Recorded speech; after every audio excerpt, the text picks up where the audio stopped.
within 6 months, they're a proper pain in the arse. Yeah, yeah. Well, once you become obsessed with the movements and you start studying the various positions and the possibilities, it becomes a part of your life. It becomes a part of your, almost like your operating system. And as you see these guys reinforce that operating system, you see their game becoming more and more complex, and to be able to chain attack after attack and being able to anticipate the defenses of those attacks and plan 2 and 3 steps ahead, and you see all this play out.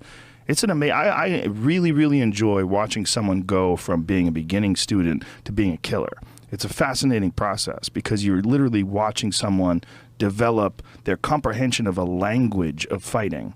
And that language of fighting is analogous to life. It helps them in every single aspect of their life because it's one of the most difficult things that a person will do in their day. I mean, you walk into a jiu-jitsu school, you park your car, you live in this normal realm of normal people with normal problems and bills and stresses and issues. But once you go into that thing, you put on that gi or no gi or whatever you're doing, and you go into that class, once you engage in these sparring sessions with skilled practitioners, you're doing one of the most difficult things any person within a 100-mile radius of you that's not fighting for their life is doing.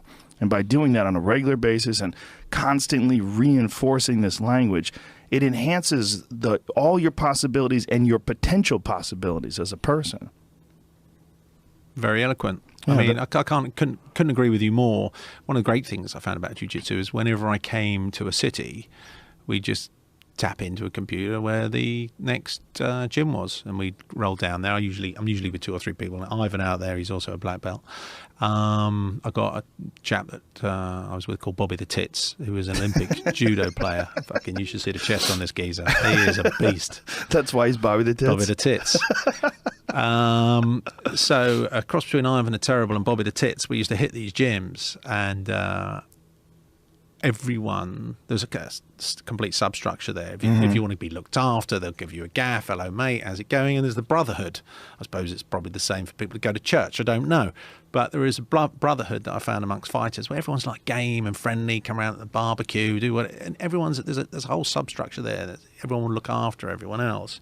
And I've never, in the 20 years of fighting in different gyms, have I lost my temper? Or have I had a reason to lose my temper? Right. Has anyone ever been a bully? You've had people a bit clumsy, got a bit carried away, but there's such a system of accountancy, right, that you can't get away with being a bully because there's always a bigger bully, and you're going to get found out. And I like that aspect of it. Everyone gets found out. Yeah, especially over time, right? I mean, if you're training consistently with really difficult training partners, your character is going to be tested. There's just no way around it. There's no way around it. And sometimes I end up training quite a lot at home. Right, I've got 5, 6 mates to come around there. It's not the same as going to a new gym with new players. Right. And you've got to get out there. I know a few rich guys that have got trainers, and they're not bad players. You know, the trainers are good, and the fighters are good, but because they don't get outside of their comfort zone and go to a feral gym, a gym on the street, it's very hard for them to really evolve. Right. You got to keep putting yourself in an uncomfortable spot in uncomfortable gyms. And like, as you said, when you do that, though, you do see the same thing over and over again, the same type of human. You know, you just see them in London, or you see them in New York or in Los Angeles. You see that same type of human. It's the great thing about a sport in general, but let's be specific because it's something that you and I can relate to, is there are no barriers in jiu-jitsu. No one's looking at you if you're rich, you're poor, you're black, you're white. It's completely irrelevant.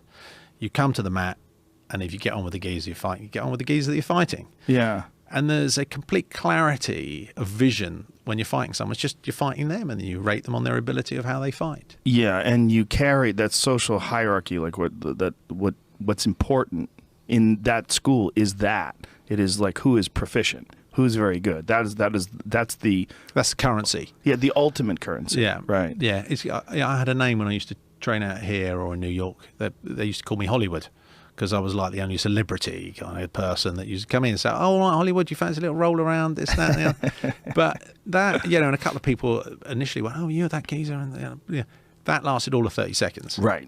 And then everything gets wiped. you have no currency on the mat other Right. than your currency on the mat. Right. And there's a wonderful clarity in that. Yeah, for a guy like you or any big time celebrity, that's probably one of the only few places where you really truly experience that. Like, there's no bullshit in that role. Like, when someone's going after you and you're going after them, it's 100%. It is what it is. There's all the bullshit veil of society has been removed. Yeah. I mean, I'll muddy the water a bit now.